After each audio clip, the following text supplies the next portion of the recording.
I was visiting my grandparents last October. The plan was to see family and check out the Northern Navajo Nation Fair. It's something we'd done before, a familiar and festive time. But this visit? It changed everything I thought I knew.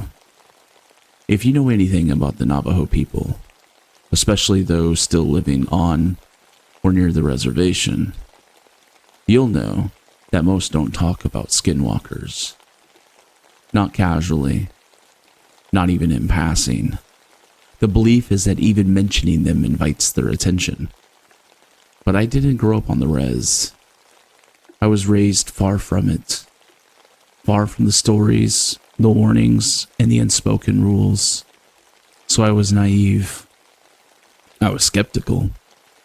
I remember my mom once telling me a story about how, back in the 80s, when she was living with her siblings and my grandparents out on the southern edge of New Mexico, she and my aunt saw a skinwalker just outside their driveway under the orange glow of a street lamp. She said it looked like a black dog, mangy, filthy, with fur clinging to its body, with one of its front legs twisted like a cooked noodle. Its eyes didn't look like an animal's. They glowed soft and burnt orange, but felt completely unnatural. I never said it out loud, but I didn't believe her. I just didn't. That changed last October. After we finished up at the Navajo Nation Fair, we all walked the 10-minute stroll back to my grandparents' house. It was around 9 p.m. when we got home, and we stayed up late talking about family stuff and all the local news.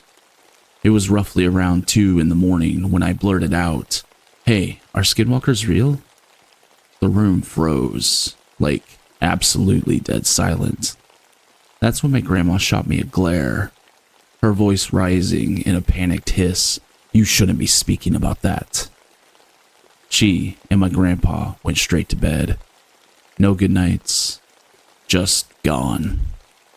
My mom scolded me, but then one of my aunts, voice low and cautious, said, "They're real all right. A few were screaming outside my trailer in Farmington just a few nights ago. Your cousin had nightmares all night and woke up crying in the morning."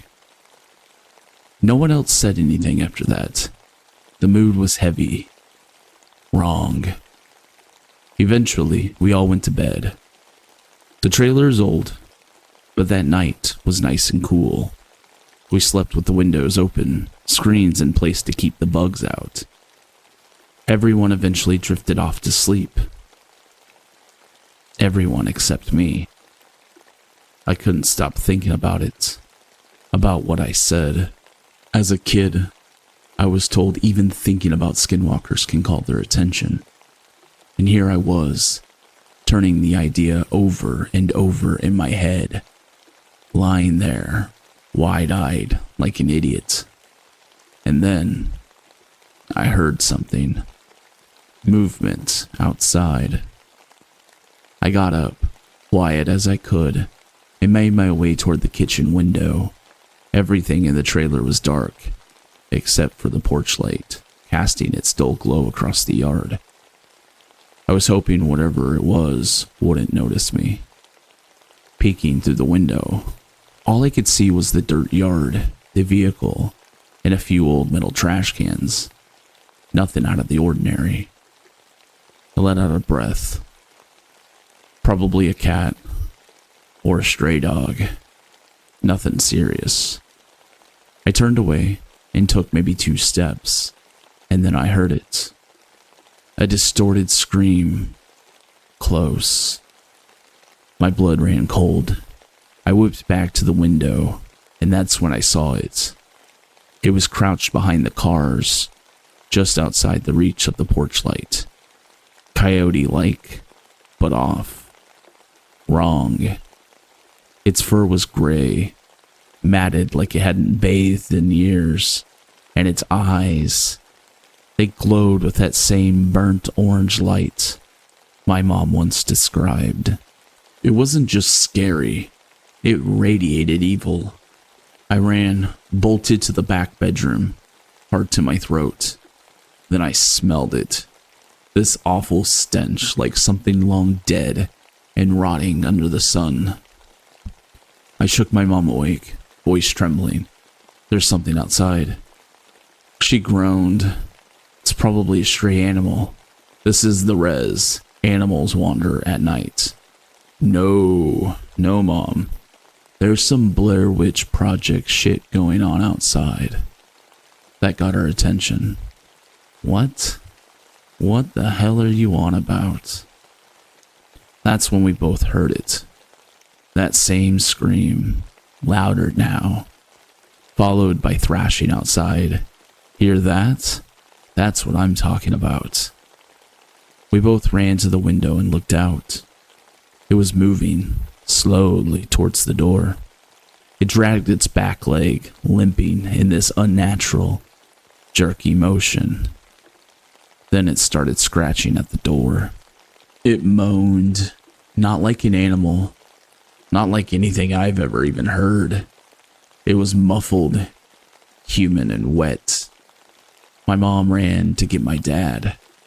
They both started yelling in Navajo.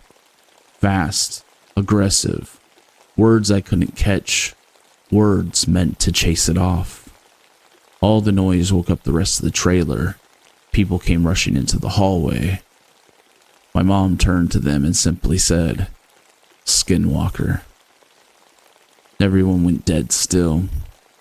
Then they moved like they rehearsed it. My grandpa grabbed his handgun from a drawer. From that same drawer, he pulled out a small cloth bag filled with ash. He coated a few bullets, loaded them, and marched to the door. More yelling in Navajo, louder now, before he swung the door open and fired twice into the night. Nothing. The thing was already gone. "That's the fastest one I've ever seen," my grandpa muttered. Everyone started to panic. Eventually, my grandparents calmed everyone down enough to go back to bed. Somehow, it was around 3 a.m. by then. In the morning, they called a neighbor, a medicine man. He had once performed spiritual rites. He came over that same day. He blessed every single family member, blessed the house, blessed the yard, the windows, everything. And me? I'll never forget what I saw. And I know what I saw. I still go back. I still visit the fair. But every time I step off that bus, I look around and I wonder if it's still watching.